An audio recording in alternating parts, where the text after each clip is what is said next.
Hi, everybody, and welcome to another edition of Speaking Of. Today, we're speaking of citation and provenance, the difference between them, and why that difference is critical to ensuring the quality and value of our information. And when I say we, I mean me and my special guest, John Martin, who's founder and CEO at Redfile AI. He's a veteran information guy, patent holder, and the author of a recent LinkedIn post on this subject that I found to be spot on. John, thanks for joining us. Let's say you briefly introduce yourself. We'll go from there. Sure. Thanks for having me. I appreciate the opportunity. My name is John Martin. I'm the founder and CEO of Redfile. My background is former Army with a security clearance, worked in data my entire career, e-discovery, data governance, data migration, and even things as far afield as having to redact particular kinds of images out of all kinds of format documents. So, but these days, more along the lines of technology designed to clean up foundational AI problems. You were kind enough to let me dragoon you into this conversation.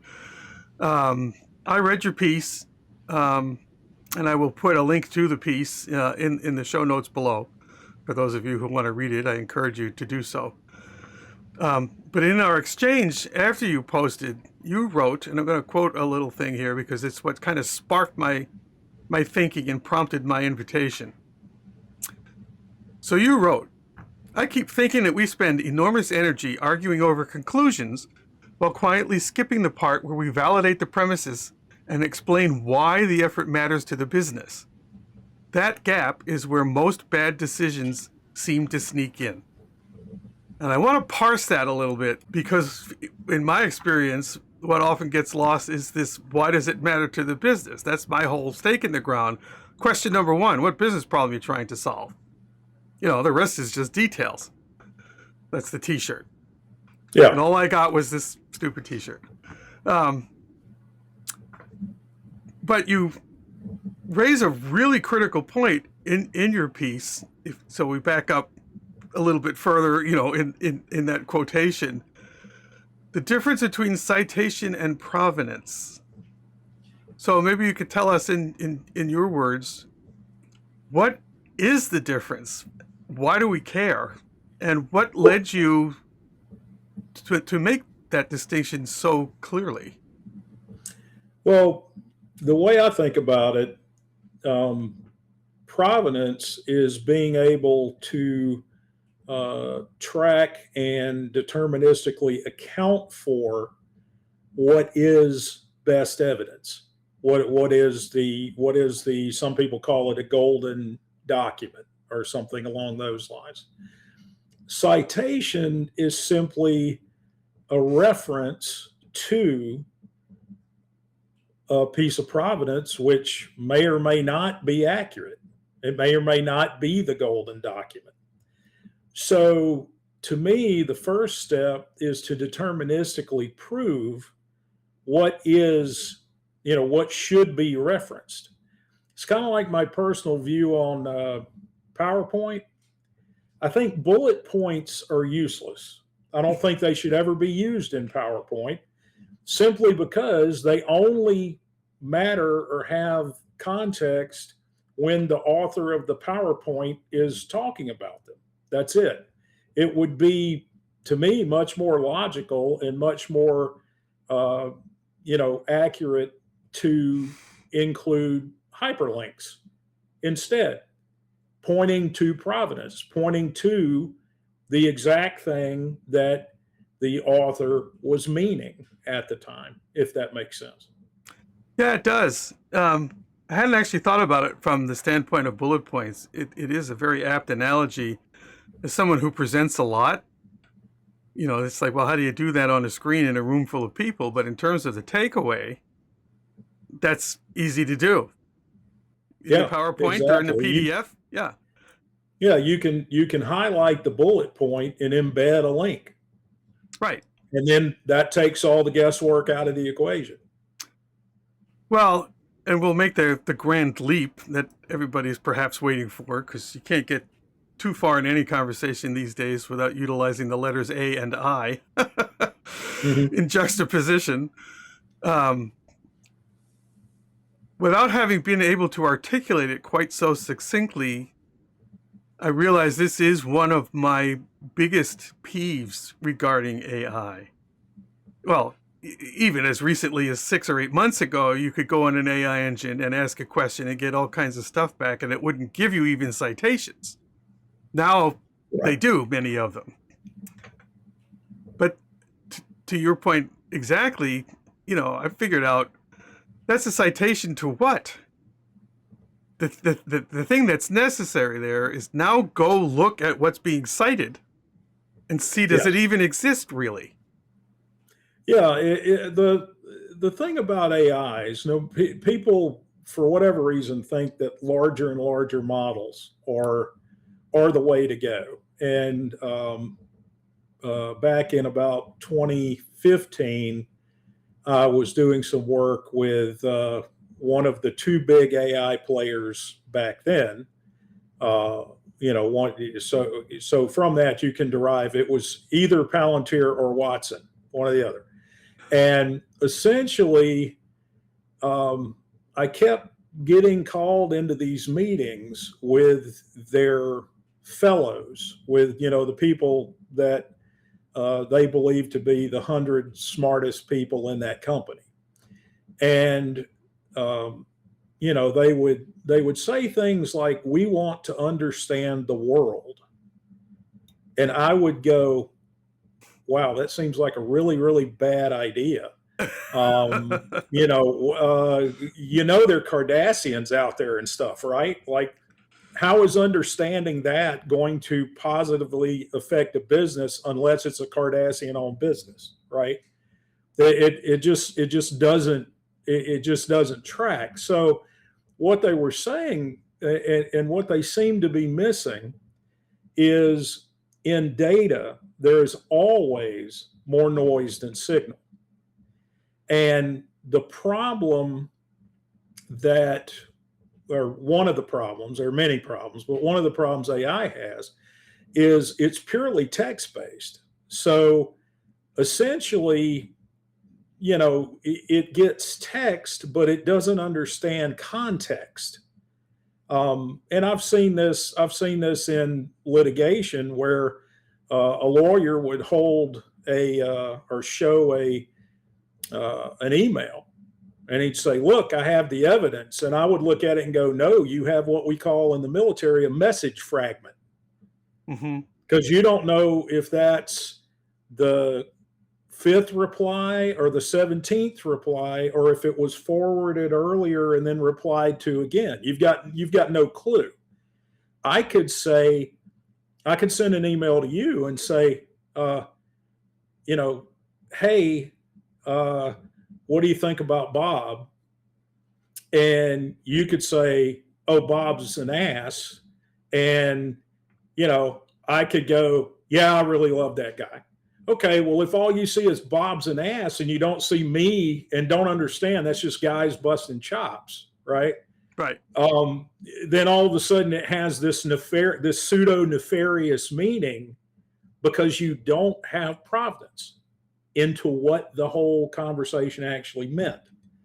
And AI has that problem in spades. I always think of AI, it's like, it's like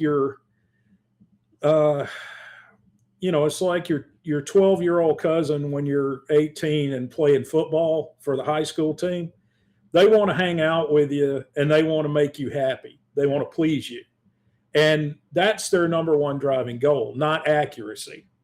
What they're good at is they're good at saying something that's plausible, not accurate. And a lot of people can't tell the difference between those two things.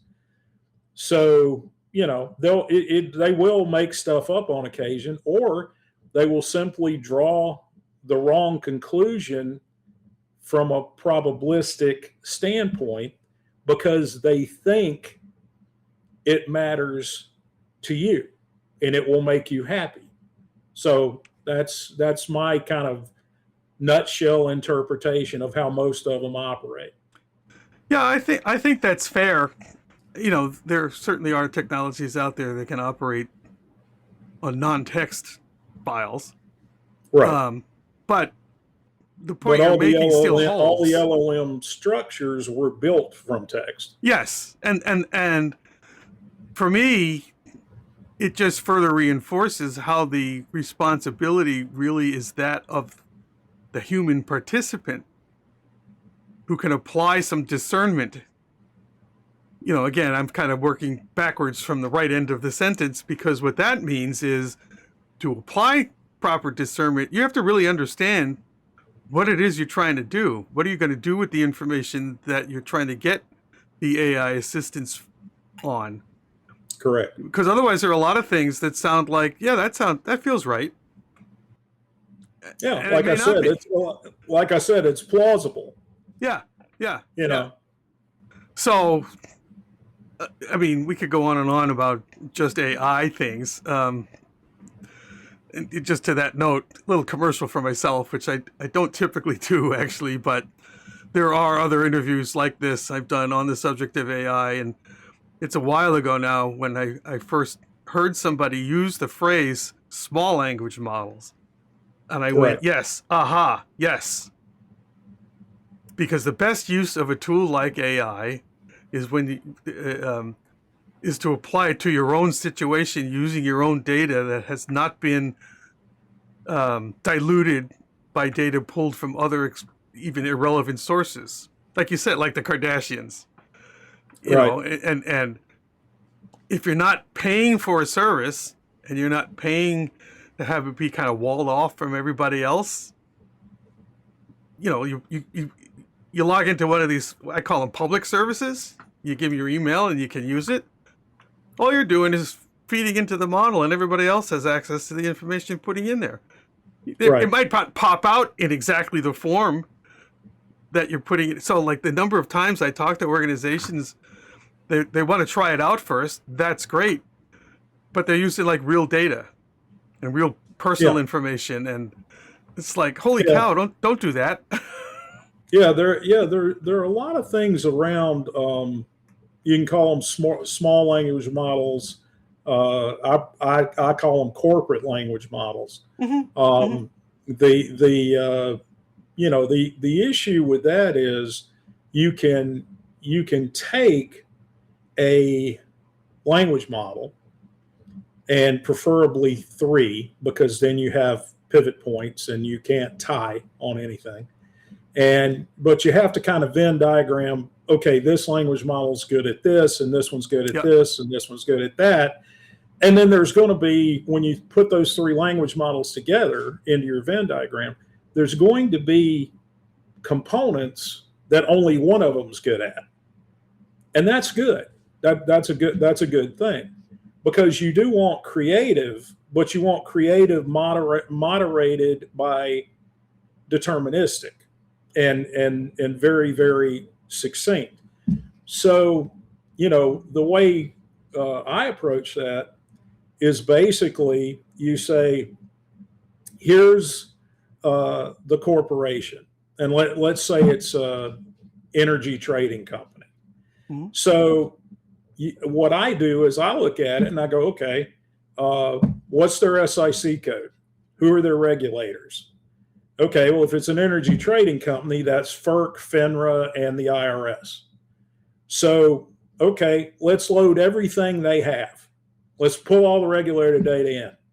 Now, let's turn around and let's go to the PTO, which we have downloaded the whole thing, and let's go in and find everything that they have either applied for a patent, been granted a patent, applied for a trademark, or been granted a trademark, because those are high dollar words about the very core things that company cares about and is important and is an asset. And then once you put those two things together, then we ingest the corporate data, whether it's documents or CAD drawings or pictures or audio or video or whatever. And we do what we call text gen it, which means if it doesn't have text, we add text. If it's audio, we add text. If it's video, we add text. And at that point, we now have something that's ingestible, but we do it in a consistent JSON format, which I call 3DI JSON. And what that does is that tells you everything about that file object. It's completely deterministic, completely accurate about the file. It even has emotional analysis embedded, and whether it's a significant communication, and language translation if it happens to be in Korean and you need it in English so that you can analyze it. So that just solves tons of problems that AI has. AI, if you think about it, not only is it limited by text initially when you're talking about building a corporate language model, but it's also limited by grammar and sentence structure, because that's the core of everything. Okay, well, what are you leaving behind if that's the case? Well, PowerPoints tend to be lists of nouns. There's not really a lot of sentence structure in a PowerPoint. Same thing for Excel spreadsheets, financial reports, bank statements, on and on and on and on. So if you don't have a way of deterministically indicating that, then the AI is going to fail or miss it or just be blind to it. Whereas, if you can do that, you're now not looking at 12% of your corporate documents. You're looking at 98% of your corporate documents. And, we support about 3,800 file formats. So, you go from AI that normally is used to about, a few dozen file formats up to 3,800. And the deal is the LLM only needs to understand one JSON format to get there, if that makes sense. Yeah, no, it does. It does. And I have like all these thoughts now swirling in my head. I don't know if I have an order that I want to go through them all. I also know our time generally here today, it's limited. I have a feeling you and I could drink quite a lot of coffee or other things together and talk about this for a while. That's an invitation. We could shut down the Starbucks. Yes. There's so much that I like about that approach. It's comprehensiveness, certainly. What are you leaving behind and all that. And I'm also saying, okay, if we look at a more quote unquote conventional approach to data cleanup or classification or what have you, working my way back towards, citation versus provenance. Mm-hmm. I think what you just said effectively is you're just skipping over the citation part altogether. You're building a foundation that is provenant. I don't know what the word form is. Yeah, you build what I call foundational provenance. And, when you go out and you harvest your data from all these different sources, whether it's a notebook or whether it's, a SharePoint server or cloud storage or whatever, essentially, as you collect that information, you not only want the file object and the metadata of the file object, but you also want what the file system storing it says about that object. Mm-hmm. Because I've done data collections, into hundreds of millions of files. And when you get in that level, if you hash the file, okay, now I've got a fingerprint. Because I don't care what the name is, I don't care what the location is, I just care in memory what's the hash of that object. Well, we've done projects before where we have an energy company that has 17 file shares, 35 million files, according to the IT department. We go through and we harvest that information. There's 17 million files, not 35. Why? Because we're deduplicating as we're pulling it. But we now have a provenance chain for each one of those hashes, because we can see that there's a machine over here that the file system metadata says that was written in 2007 to that file system. And then it was later put in managed storage, and then it was later attached to 6 different emails over a 4-year period. And then it was migrated into cloud. Okay, that's great, but those are just locations of the one hash, the way I look at it. So from that standpoint, I can give you lineage, not just provenance, but a lineage of everywhere this thing is sat and everywhere or every when it occurred in there. Okay, well, if you can answer what, where, when, and who, it's really easy to figure out why and how. Right? So to me, the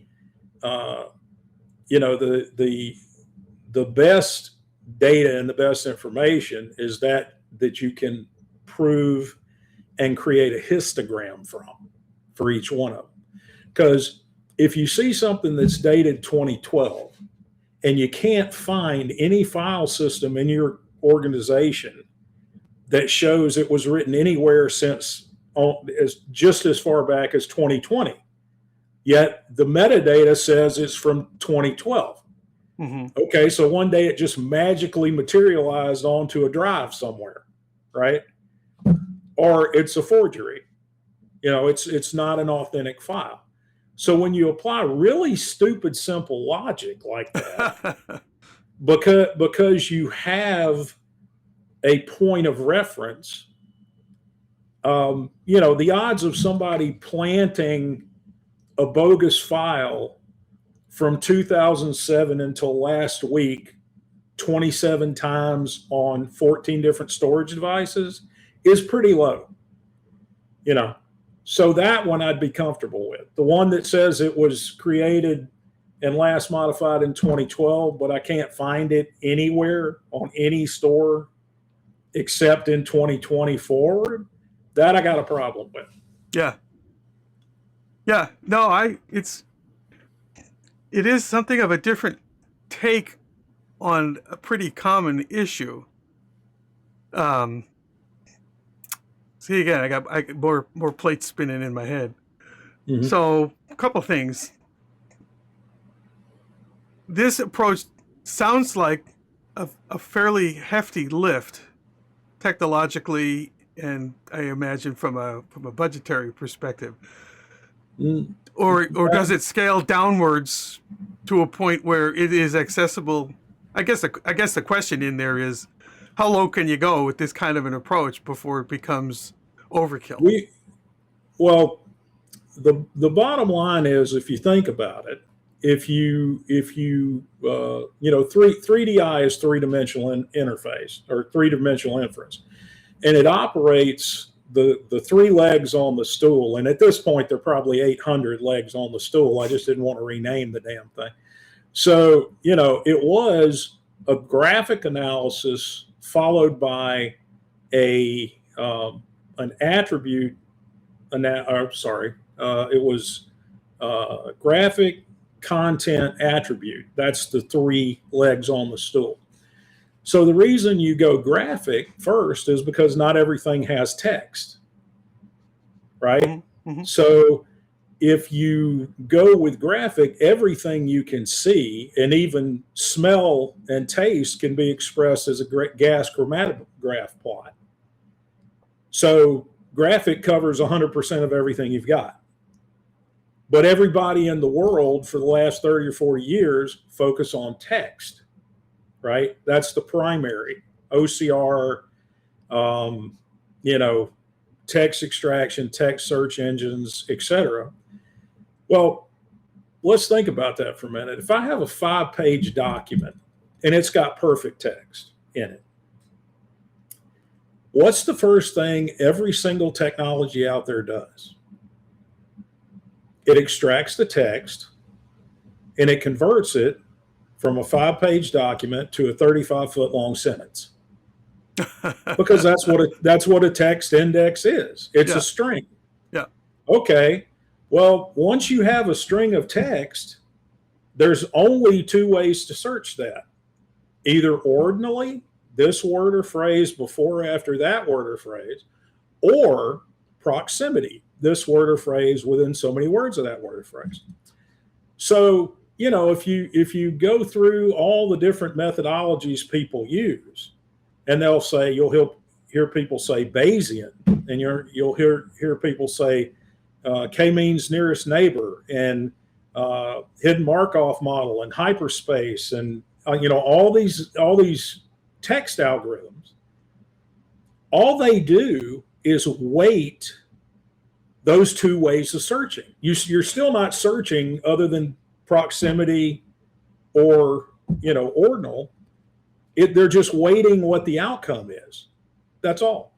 So when you make the 35-foot long sentence, what have you lost? Well, you don't know where bold was. You don't know where red was. You don't know where italic was. You don't know what was centered. You don't. Right. So you've thrown away 85 or 90% of the useful information that us as humans use to identify things, to classify things. And think about it this way. If I printed an email onto a piece of paper, and I printed a magazine article onto a piece of paper, and I stood 40 feet away from you, and I held one in my right hand and one in my left hand, you can't read the text. You may not even be able to tell what language they're in, but you damn sure can tell which one's the email, right? Yeah. Why? Purely graphical analysis. So that's what I've been doing for, Lord, 20-something years. So in the how low can you go category, you can go really, really low, because once you've classified documents this way and you've determined what they are deterministically, then you know what to do with them. Yep. Why do you need a GRC rules engine in your corporate stack if you know this is a 1099 tax document? That's a lookup. All you got to do is, oh, wait, what does the IRS say? How long we got to keep that thing? Oh, bing, ding, ding, ding, checkbox, done. There are no rules. That also means there is no human in the loop labor cost to check the rules engine anymore. You don't need it because you know what it is. That's a concept that's been just completely lost in modern electronic data. Yeah, no, I mean, I could quibble with some of the vocabulary maybe, but the point I think is an excellent one. I mean, there is a rule. The rule is if it's this kind of form, this is its retention period. Therefore, right. Keep it. So it's not like yeah. Go ahead. Yeah. Let me clarify. What I'm saying is you don't need to spend $200,000 a year on a rules engine. Right. If you know what it is, because if you know what it is, it's a lookup as to how long you keep it. Right. If you think about the tech stack in most modern corporations, I would say somewhere around 30 or 40% of that stack exists simply to accommodate uncertainty. That's the only reason those tools are in that stack. And that's, in a medium-sized business, that's a couple of million a year in license fees, not counting the human cost. Yeah. And I'm looking at the clock, so I'll try to stop asking questions for today. But, the point you just made is another favorite of mine. If you start from the vantage point of your traditional records manager, Mhm. who in so many companies, they don't get no respect, like Rodney Dangerfield, right? I'm pulling at my tie Exactly. like he did. He's a comedian from long ago, for those who don't know. Um, the notion of what's in the technology stack and why is it there, and it's like a foreign concept. Yeah. And I do It find go, very often yeah. it's yeah. Go ahead. No, I was going to say it goes back to your earlier point of what's the business purpose of that being there, right? Right. That you're 100% right. That question does not get asked nearly enough. Right. And so you end up with all this stuff, and as you say, it's there kind of for risk protection. It's insurance, really. What if we need it? What if we get sued? It's like, well, there's reasons not to have it in case you do get sued. You don't want it. Yeah.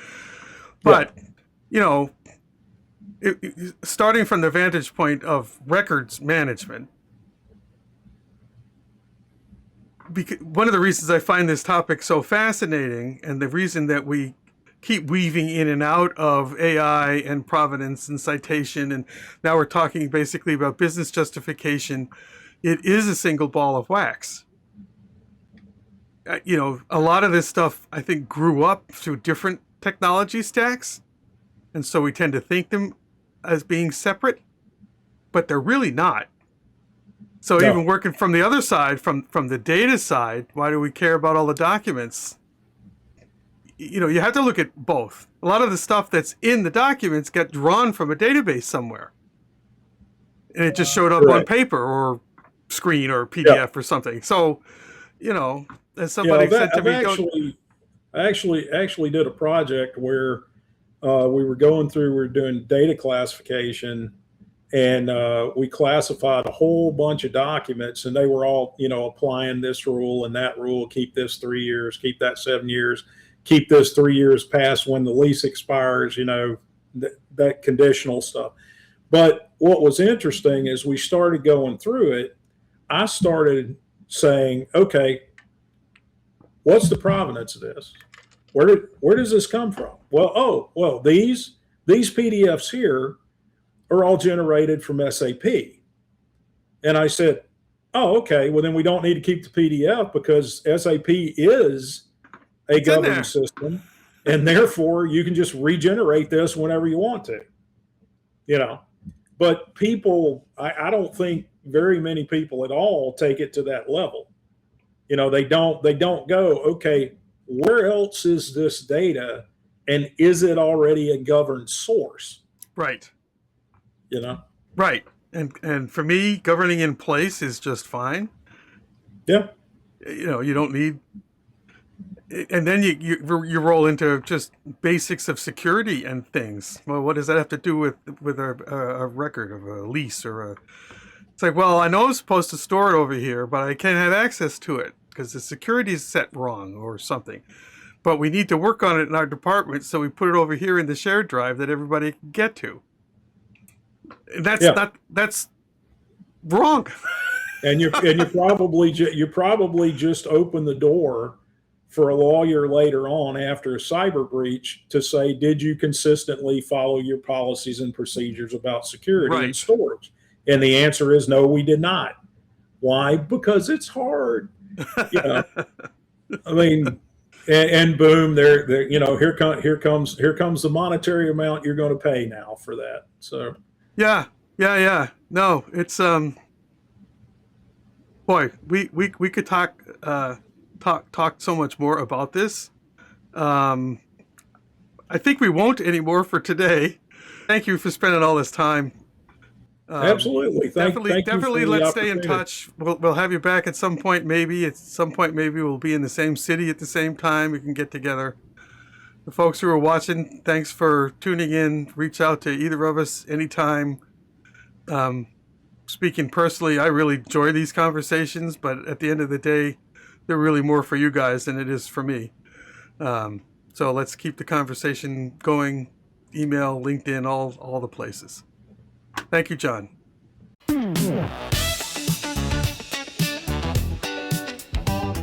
This has been Speaking Of with Steve Weissman, the InfoGov guy, a Holly Group production.